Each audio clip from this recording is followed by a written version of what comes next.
Mission Pro Wrestling, the symbol of excellence in women's sports entertainment.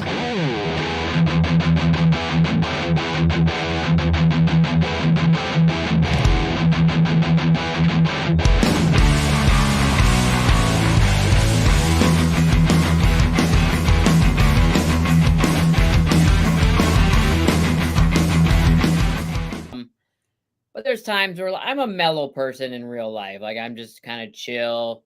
But, you know, I'm a hard worker, though. I get shit done. I don't half-ass anything.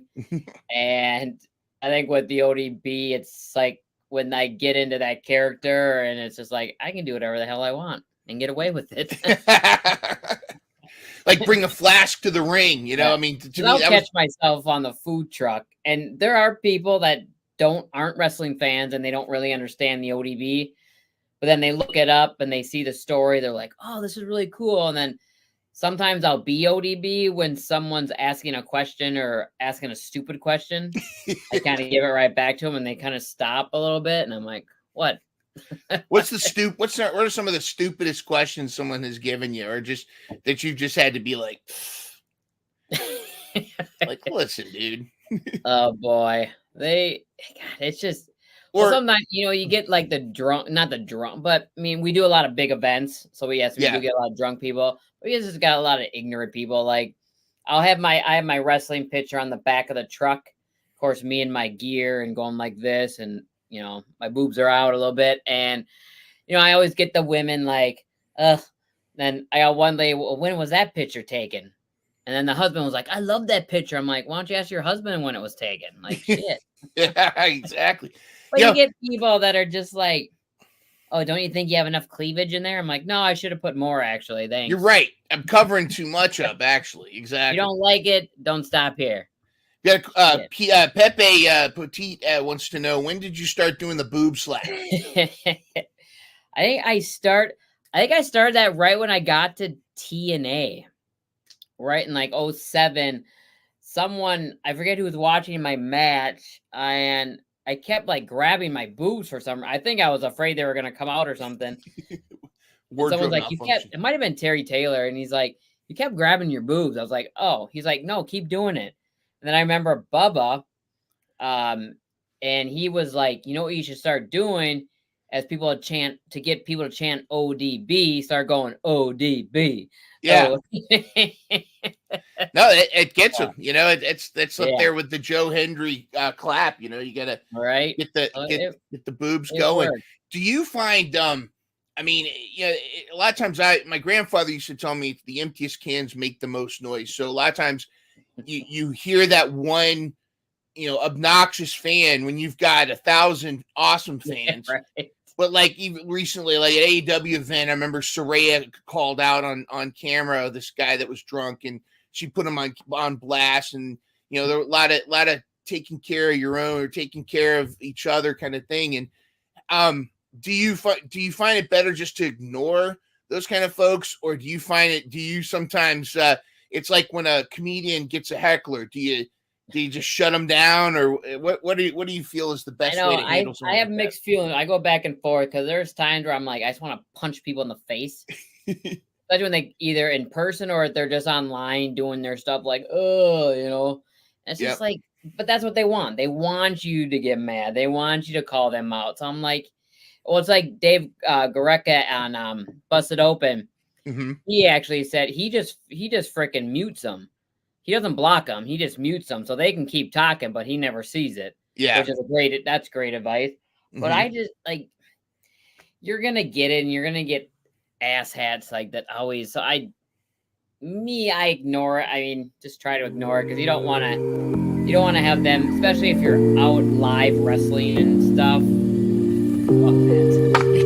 I think we're hitting a point because like a lot of things just happened recently too. Like even seeing like Jordan Gray showing up, that was so cool. NXT and everything. It's just like that moment really solidified a lot of things. Like women's wrestling is popping. Like we can make these like surprise appearances and get like sort of like the Rock's, you know, reaction, like the crowd.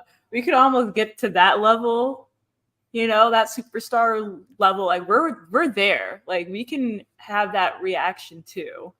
And so like Jordan Grace, I feel like she kind of proved that with that surprise appearance. Yep. That again, that was very unexpected. But hey, like we can make the same type of impact like the men do.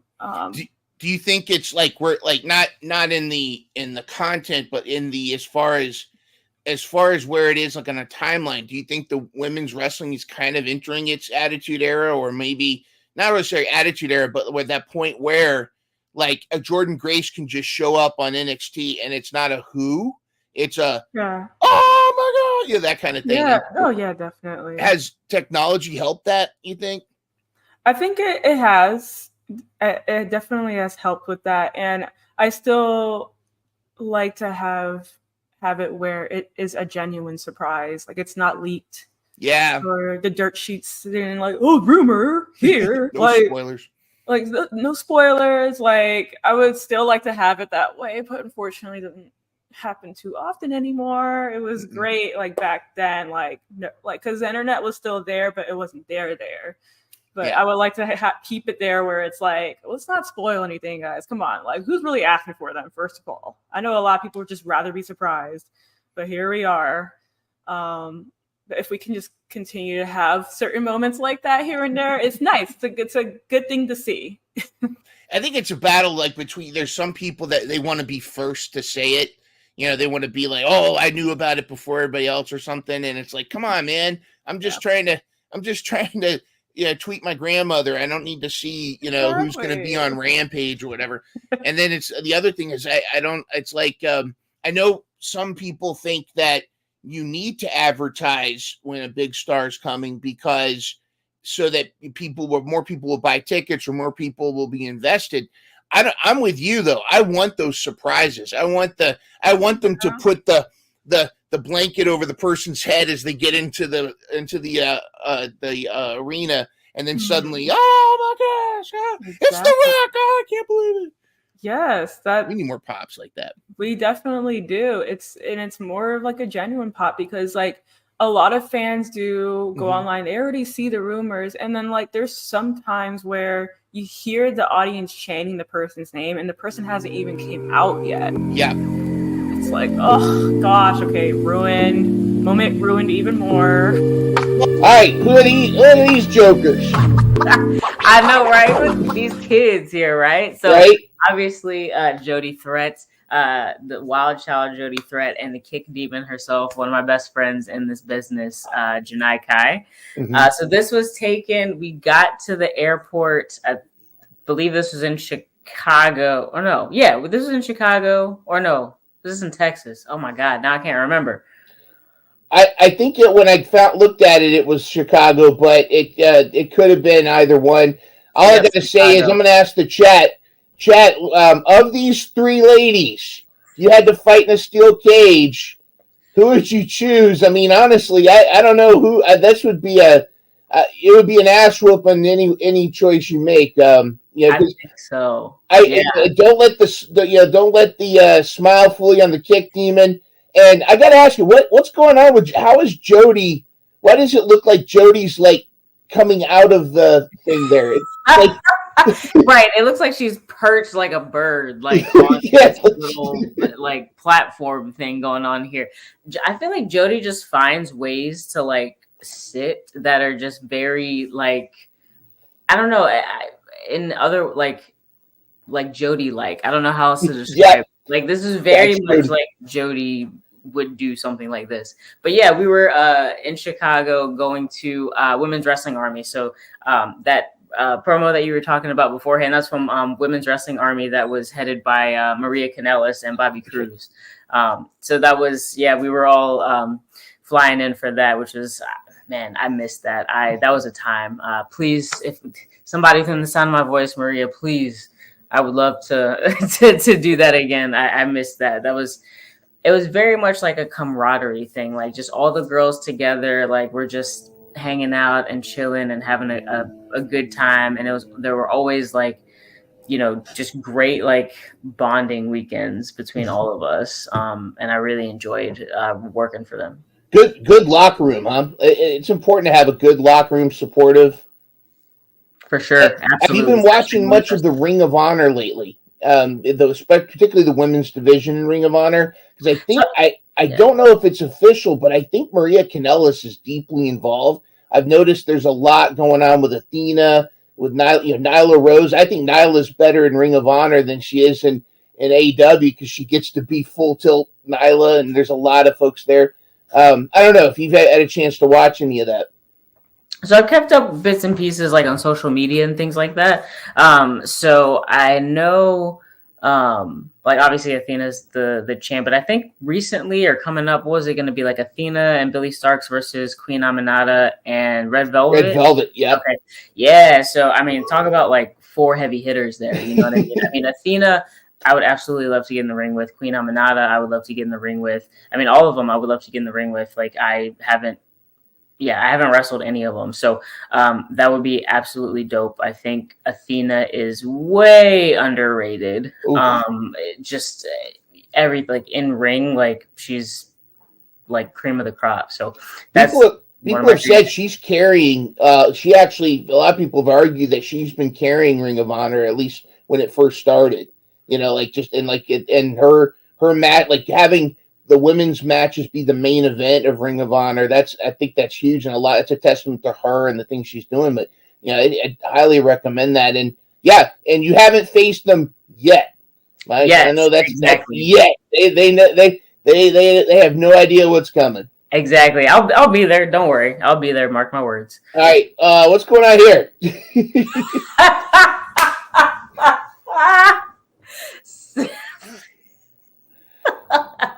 What am I doing here? I don't know this, but somebody said this is the new Jordan caption of the week or something. I think that's a margarita, and I think it's one of those, the Kermit. It's none of my business.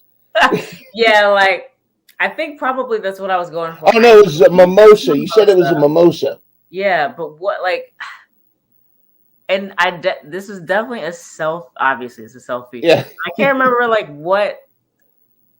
I have a feeling I was probably talking to, it was probably one of like 4 people. Gia Scott, Brooke Valentine, Janai Kai, or Trisha Dora.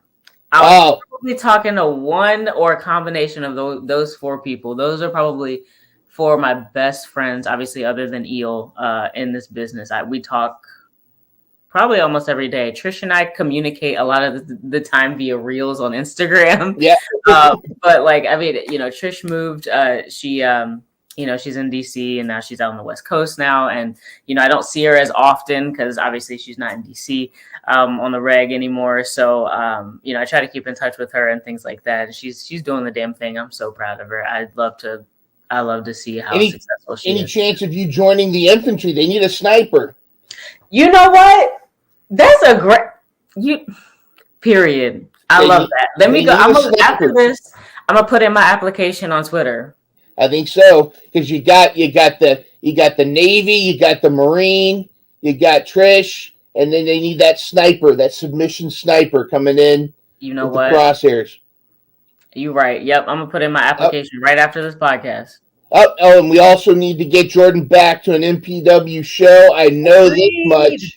Let's go. Ryan says that. Hit me up. You know where to find me. Toned in the chat. He has a question. Does anyone kick harder than Janaya Kai?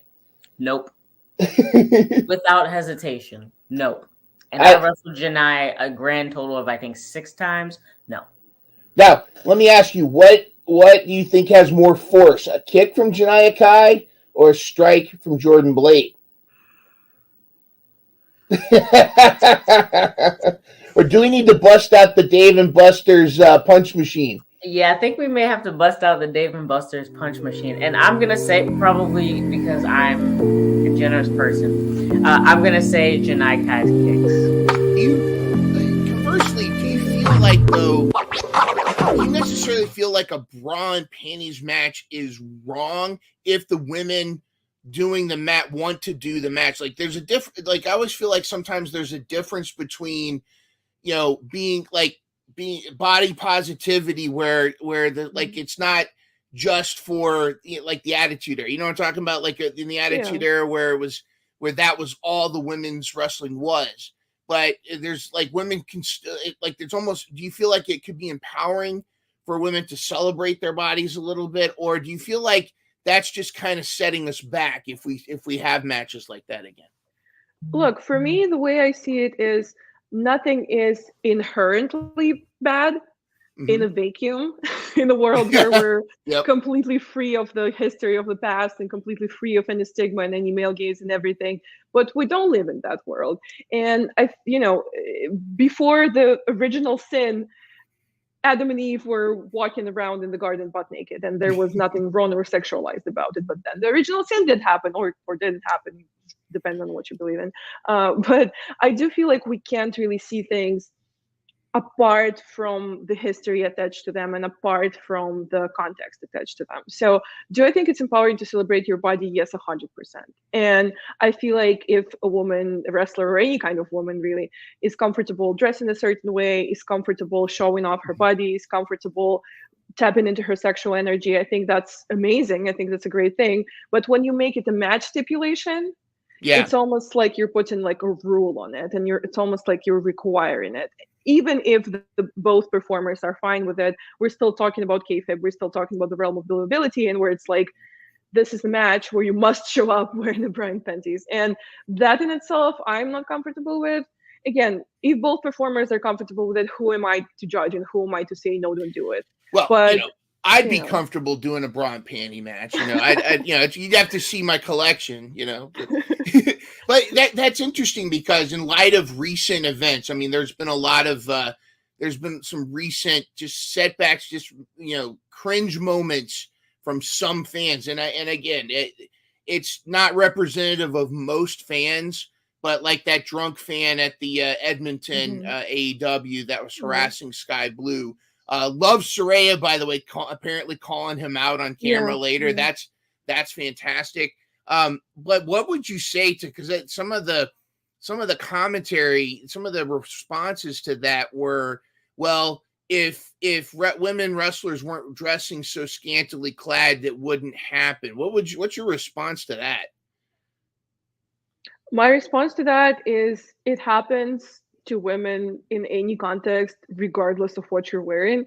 Like, women get catcalled wearing a full tracksuit. Women get catcalled wearing a full hijab. Like, it really does not depend on what you're wearing. It just depends on the person who's doing it. Like, that's 100% their problem. It's 100% their fault, and it's 100% something wrong with the way that they see the world, and wrong with the way that they feel so entitled, and wrong with the way that they feel fine violating someone's personal space and violating someone's consent or lack thereof. And I really don't see any cause of it in what the women wear. I just really think it's irrelevant what the woman is wearing if she's getting harassed. I agree, and I love in the chat, Pepe, by the way, Pepe, get well soon, buddy. Says some people just don't know how to act. It reminds me also like the people that flock the airports with like 20 figures to sign or whatnot. It's just people do. And that was it. Also that guy that thought he was going to climb in the ring and during Daniel Garcia, and he kind of found out what was what. We have a couple questions here. First of all, and again, this is tapping into your origin story, if you will. What inspired you to get into wrestling? When did you first get the wrestling bug? I like how you said my origin story. I feel like a superhero. I love that. You know how like my name starts with the letter X, so like someone actually proposed that I call myself the X woman of wrestling. There you go. I don't know how I feel about that, but it's kind of cool. Anyways, so I've been a wrestling fan for pretty much as long as I can remember, since I was 11 years old. And the media part of it, I actually have an education in, like you mentioned in the intro. I have a master's degree in new media. So, and before I even had the master's, I had a bachelor's in journalism and PR. So I'm actually trained to do this. Cool. And at one point, it just kind of occurred to me to put the two together. Like, what am I doing trying to find my place in the world if it's right here? If I always say wrestling is the love of my life. I've never loved anything or anyone, maybe my childhood dog, and my mom and dad. But outside of that, Yeah. I've never loved anything or anyone more than I love wrestling. And it was just, again, not to sound super corny, but I feel like it was meant to be. It was, that is the origin story. It's fate, it's kismet, and Yes. it was the beginning of the X-Woman. We need to get new themes. Now, next time you come on, I gotta get. Yeah, exactly. Professor Xavier's school of we have a comment. This is from No Gimmicks, but that feeling. Have we as a wrestling community done the work to where those matches don't take away from what the ladies bring to the table outside these matches? I think he is referring to those like the more, those kind of matches. What are your thoughts? I mean, have we done the work at this point where women's wrestling is not just like, because occasionally I do hear it's the popcorn match or this and that, or bathroom break match. Yeah, bathroom break match. Have we done the work? What are your response to No Gimmicks here? I feel like yes and no, because one thing is us, like, have we done the work? Yes, we do the work every single day. But that guy who was yelling at Sky Blue, he's not us. We don't claim him, and there's still a lot of this guy in the crowd, unfortunately. And also, like I mentioned, I also don't want to put all the responsibility on the fans. It's not just the fans' responsibility, because if a promotion doesn't put the thought and doesn't put the work in the women's storylines, it doesn't make it worth watching, doesn't make it worth getting invested in, then how can you blame the fan for going to the bathroom? Like, if there's 5 or 6 matches on the card and the women's match is like the only one, right? Or 2 of them, and the women's match is the only one where there isn't a real story, like, of course people are going to go to the bathroom. So I don't think the responsibility for that lies fully on the fan. All right, here we go. The first picture we have. I want to hear the story. This is actually a video still. That's not a photo, you son of a gun. Chuck Golly, I don't think I can cuss on this podcast. Oh, no, but this is awesome. I mean, I thought you would be down with this. It looks pretty cool. Dude, it looks like I'm having an orgasm. Like, what the heck? Oh, I didn't think that, but I was really impressed. This was a promo that you and Evil Nate were cutting. And it's kind of... Yeah, okay, so, no, let's just shoot on Nathaniel really quick. Gosh darn it, like, my phone's blowing up. All right, so, no, okay, so I have been out on injury for a very long time. I'm out of practice with promos, right? Okay. So I'm a little rusty. Well, this hillbilly mother effer, you mother trucker, this guy is a one-take promo. And it gets worse. And besides, like perhaps a couple catchphrases, like an opener and closer, and then also the highlights of, okay, this is the match, this is my opponent, this is the time and date of the show, this is the location, whatever. Besides those basics, the rest is ad-lib. The rest is like improv. And so Nathaniel is an artist, I swear. And when he puts his mind to it, he's probably the best promo, I dare say, on the indies. That's awesome. Like, I'm telling you, once this kid gets a little rust off him this summer and really, like, pushes, he's TV worthy. Like, his promo abilities, I swear. So, back to me. I'm rusty, and I'm more of a Macho Man style person. Like, I like to go... Yeah. Nathaniel, give us a Macho Man impression.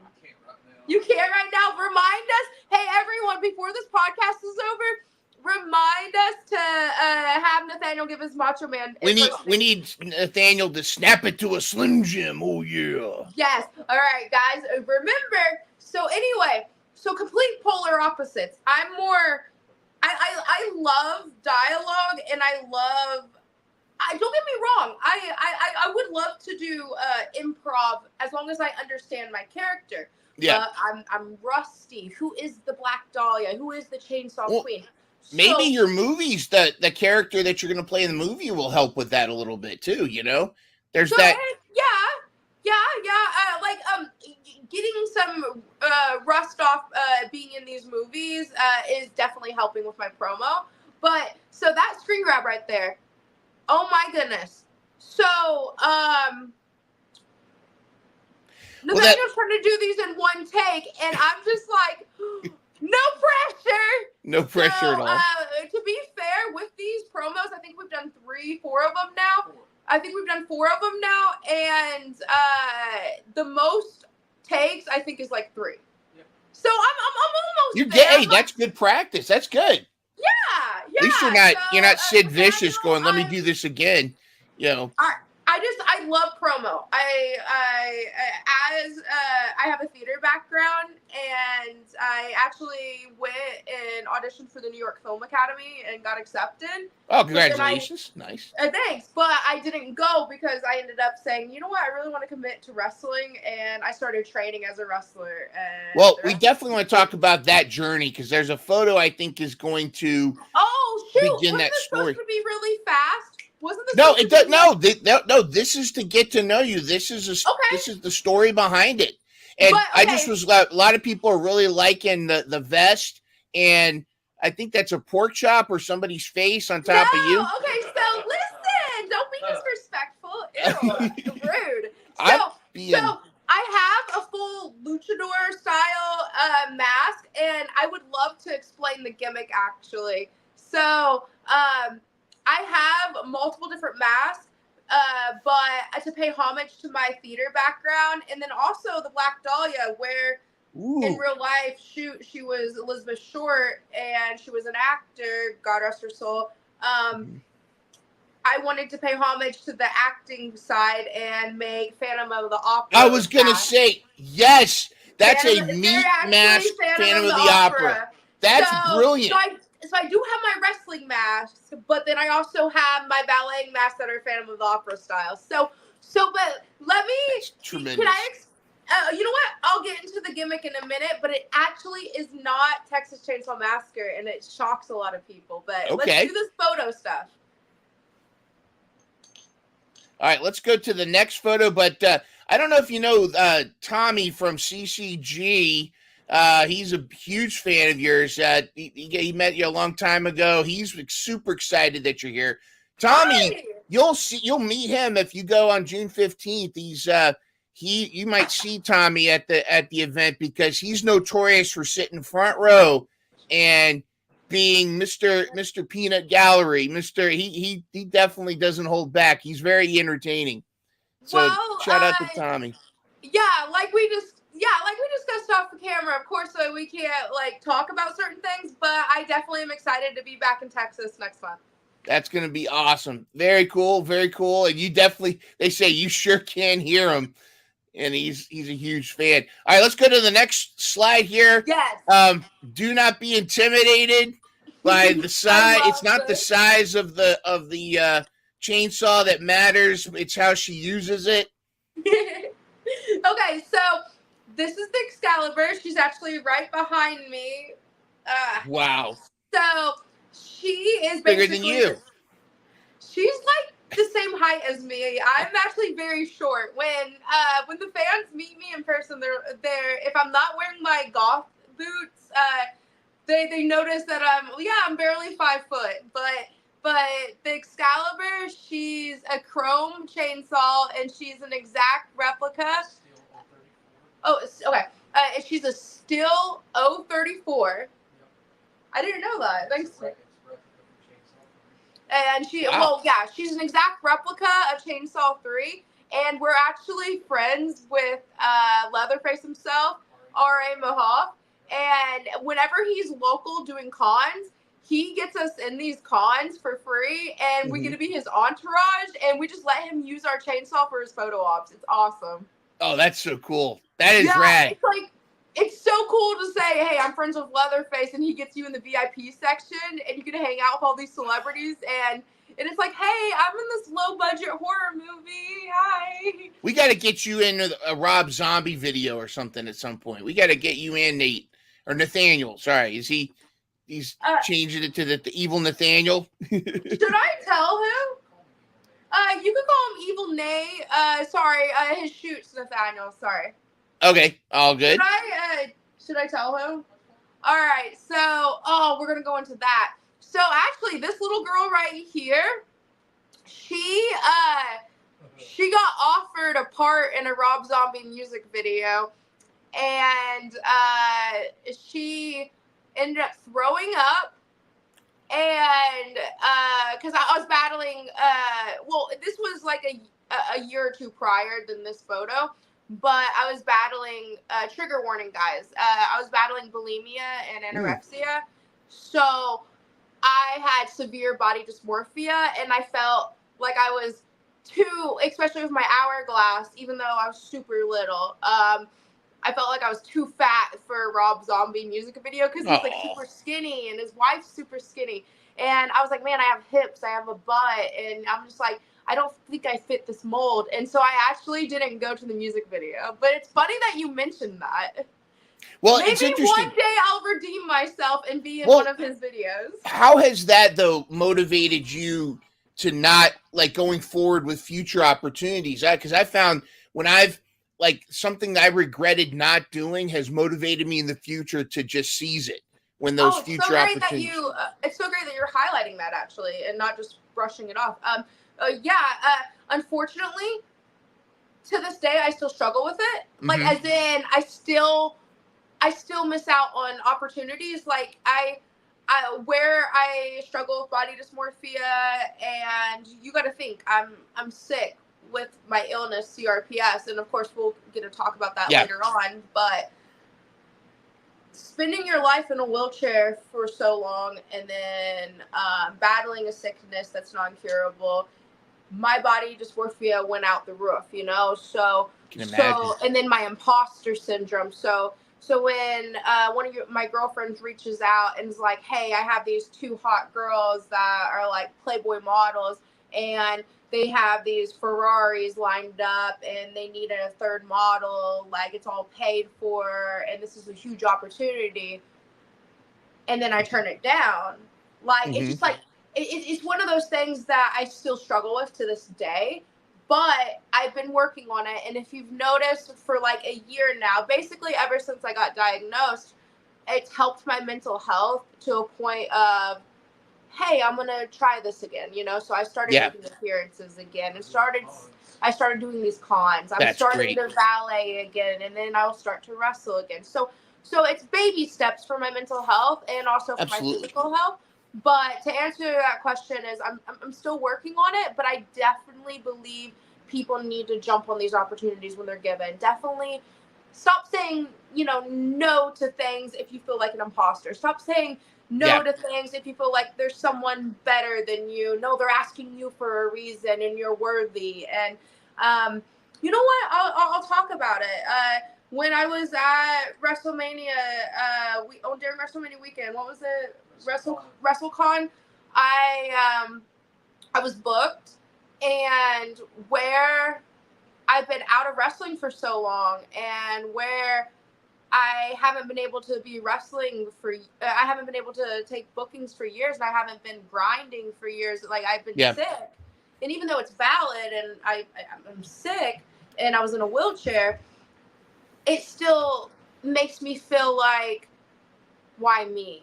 So my sickness makes me throw up, and I dead ass projectile vomited right in front of our table. I was sitting right next to Marty Jannetty, for goodness sakes. And well, that leads to our next question. This picture right here, by the way. Oh, we can go back to the homeless one in a minute. Yeah, so there's Marty. So that's us in our vehicle. We left the hotel, and we were on our way to WrestleCon, and I was actually telling him right there in the vehicle. I filmed it, and I told him, I was like, man, I'm dealing with imposter syndrome. There's so many people that I feel like should be booked and not me. And then he's like, honey, you're booked for a reason. You're here. You're worthy. And I'm just like,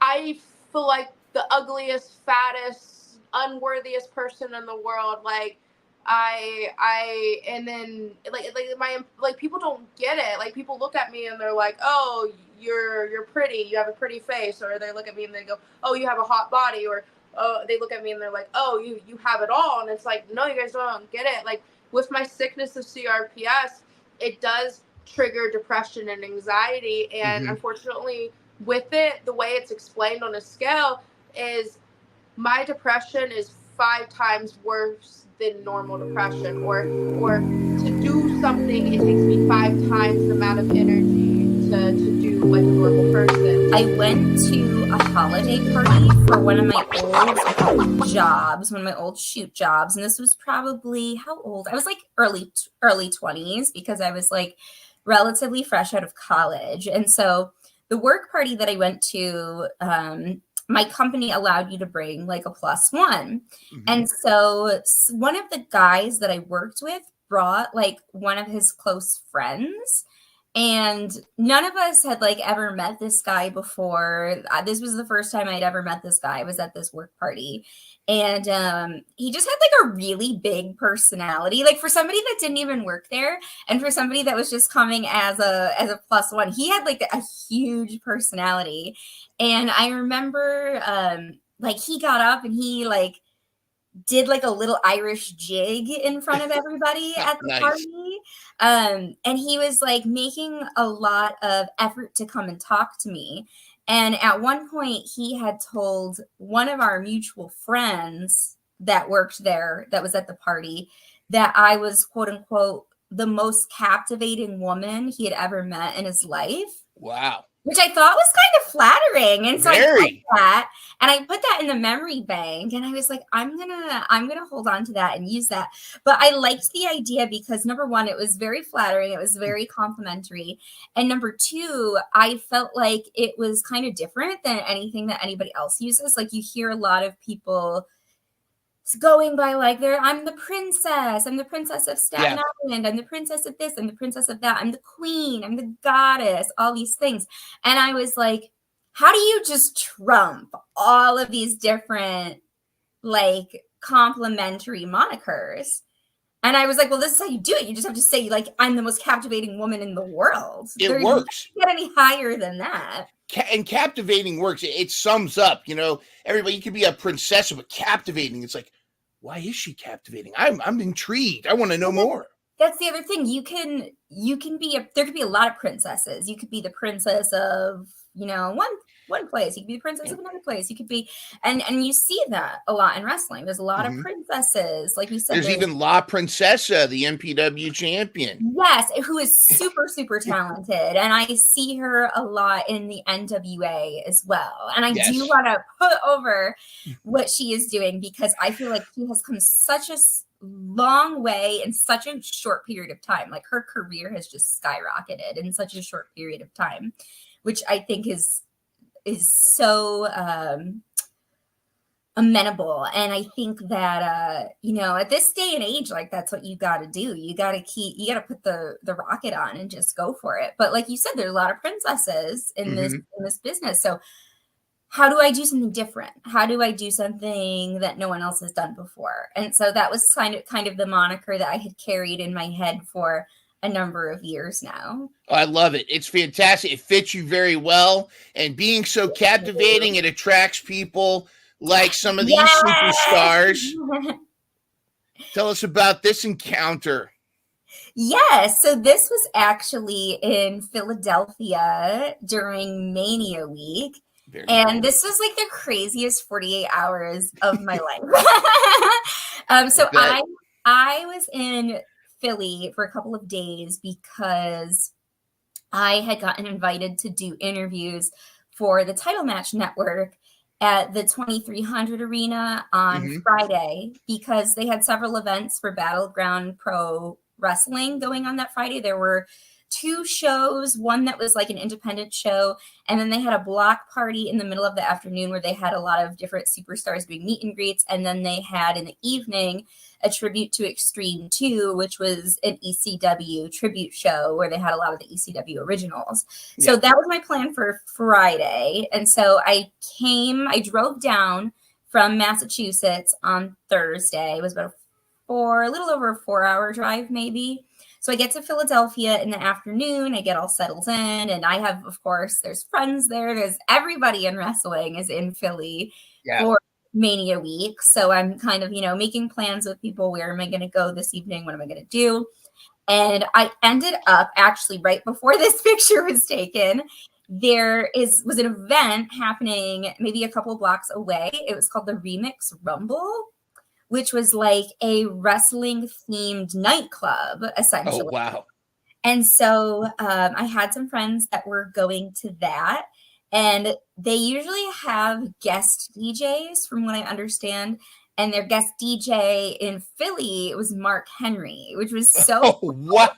Wow. And my friends and I, we had a connection where we were actually able to get up on stage with Mark Henry. Oh, no. So that's awesome. We were hanging out in the back of the stage. We were dancing. And then Mark Henry saw one of my friends and I, and he was like, "Oh, I want you guys to like go up and dance in the front of the stage." So I shook his hand, and of course his hand is like as big as like my entire face. I was gonna say, big meat because it's hook. Mark Henry. Yeah. So I shake hands, and I'm like, "Oh my gosh, like thank you so much. It's an honor. Like this is my entire childhood flashing in front of my eyes." I'm dancing on stage with Mark Henry, and also there were some other folks there, like Tajiri was there, who is such a sweet man. Oh, that's so cool. Such a sweetheart. No green mist. No green mist this time.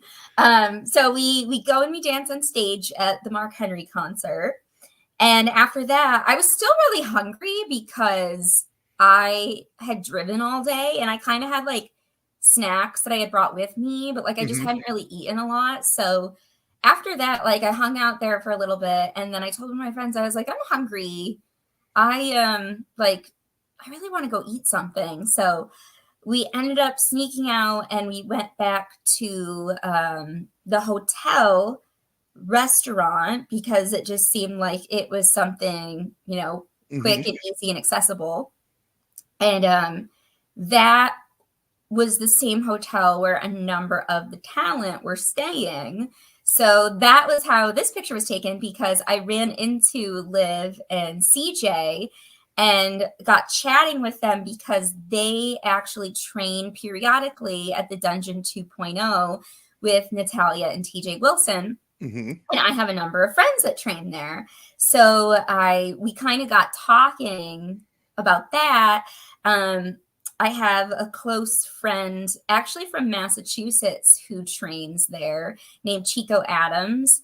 And he's a close family friend of mine. And then a couple other friends, one young gentleman that I work with, his name is Brad Baylor. He is stationed up in Connecticut, but will go down to train with them periodically. And then a couple other friends as well that are local to the area. One of my good friends, Ariel Dominguez, trains with them. So we had like things in common to sort of chat about. And this looks like quite the trio, though. I gotta say, this is a powerful trio. Too. Well, also like I have been connected with CJ on Instagram for like a number of years now, and so I feel like people on social media sometimes can be really nasty, especially when you're in the public eye. And so that was another thing we were kind of chatting about. I was like, I always try to leave like positive, uplifting comments on your things, because I just think about that sometimes, like, especially when you have millions of followers, like you probably get a lot of bots and like kooky stuff in your comment section. And then you get a lot of people that just like forget that you're a human being and feel like they have the authority to go on your page and just say whatever. And it's almost like they don't expect you to actually read it. But they're just doing something for themselves. They're making themselves feel better because they don't feel good about themselves. Yeah, and then it's something too. It's like I've always my grandfather had a great saying that the emptiest cans make the most noise. It's probably 5% of your comments are these terrible things, but when you have 10,000 comments, 5% of that is 5% of 10,000. So, and you're going to see that it piles up. After a while, and it's hard to ignore, because you'll see all these positive comments, and you see that one said, "Oh, I guess you had too many donuts yesterday," or "Oh, boy, I guess you got wrinkles on your face." You see that, and now you're starting to go, "Do I? What?" Right. And it's always like it's stuff like that too. It's like super nitpicky. Like obviously, if you look at a lot of people in the professional wrestling business, it's a very aesthetic business. And a lot of these people are like super fit and beautiful and, you know, do a lot to maintain a certain appearance and a certain lifestyle. So then for other people to go on and nitpick things like that, it's just silly. All right. Who's this this superstar here, this pageant queen? That'd be me. That was actually the last pageant I did, which coincidentally was also during my, wrestler days. So it's been really like hard. So that's the last time I represented Puerto Rico. It was I was Miss Belleza Turismo Mundial Puerto Rico 2022. Oh wow. Okay. I went to the Dominican Republic and ended up first runner-up, which, it's a bitter taste. Like, it's a bittersweet taste in your mouth because it's so close, but you don't get it. Oh, that's the worst. It's like going into a big tournament, wrestling all the way to the finals, and then losing in the finals. And let me ask you, what were you? Could you also be Miss Cone? No, well? I'm pegao. Puerto Rico's pegao. We pegao. All right, Miss Pegao. I mean, it could work though. I would love it to be like Miss Pegao. It would be like a total different gimmick. You come to the ring with a little crock pot of rice and just throw it and just feeding everybody rice and just screaming Pegao. Oh, you'd be a fan favorite immediately. Everybody be like, I don't care about whoever's. You could wrestle anybody and you'd be the baby face automatically. So you started out as a pageant queen and model, and then when did you get the bug for wrestling? So I feel like if there's any way that you can describe me, it'd be like I'm the biggest like wrestling cliche from the early 2000s. Because I was a model turned interviewer turned wrestler. I've never seen that before in wrestling. Never. I mean, the closest we've ever gotten to interview turned wrestler would be Maria. Yeah. That's pretty cool. So getting that feeling of like that 2000s nostalgic era, like I didn't think I'd be actually embodying it. Not like I have ever pictured myself. So it's actually very interesting navigating through that entire journey. Yeah, it is. And the 2000s were kind of a different time. I mean, the women's wrestling, in the independence it was rough out there. But on WWE, it seemed like the only women's matches were highlighted were like the bra and panties matches or the mud matches. It didn't seem like it wasn't until later that women's wrestling really started to elevate in the public sphere. How far, do you think we've really come a long way since then? I think we have, but I don't think I never looked down on like women's matches in the 2000s because that's what they had during that time, and they did what they could, what was given to them. So I've always said that you can talk about women's history like just minimizing one part and then elevating the other. I think both of them, one needed to happen in order for the other to become so important these days. Oh, well, very well said. Like you look at Trish Stratus, she started out as the manager for TNA, Test and Albert, but let's be honest, TNA had another meaning. But then she slowly, she was really hitting the practice, and she turned into one of the most, notable female wrestlers of her time. Then, of course, you had Jazz and Lita and Chyna. You had so many. Is Chyna one of your favorites? Oh, for sure. Like if I was like near I have a wall, like I'll take a picture. I'll send it to you later. My house like wall, it's full of like old like WWE memorabilia. Cool. So, and Chyna has to be there. Like she was, yes. I it's with a fantasy booking, it's sad that she passed, but I always wondered what a match with 2000s Chyna versus today's Jade Cargill would look like. Ooh. Can you imagine the two of them face to face? Just just the face-to-face alone, the crowd would go nuts. I would go nuts. Exactly. I'm just thinking about the reaction. It's two different eras, but they symbolize the same thing. Mm-hmm. And I think that's great. I think that's tremendous. In the chat, Pepe was talking about women's wrestling was more sexualized back then. I'm glad it's starting to get the respect it deserves.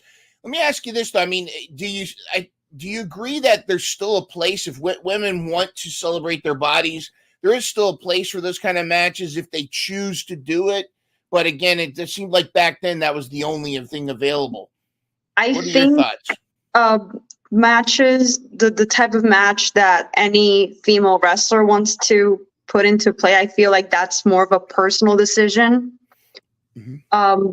I've always been very vocal about that. For example, the incident that happened recently with Sky Blue. Yeah. And that's not even a match. That was just what she was wearing. There were people that tried to blame her for what she was wearing, which, I mean, I don't know. What's your take on that? Do you think it was any of that was her fault, or was that just, hey, dude, the alcohol needs to be a little more respectful? I just think it's crazy how it was just narrowed down to like what do our usual male wrestlers wear? She's literally wearing like it's a very crazy double standard. It's like, come on, just let her wear what she wants. If nothing's like getting out of place, and if she feels comfortable with it, I feel like that's what should matter above everything else. For example, like if I could like go from attires to actual matches, if a woman wants to do a hardcore match, that's good. But if they want to do more simple, old school, like, I don't know, 2000s nostalgia, that's also good as well. But at the end of the day, it's a personal decision. And I feel like that's what should matter above everything else. Absolutely.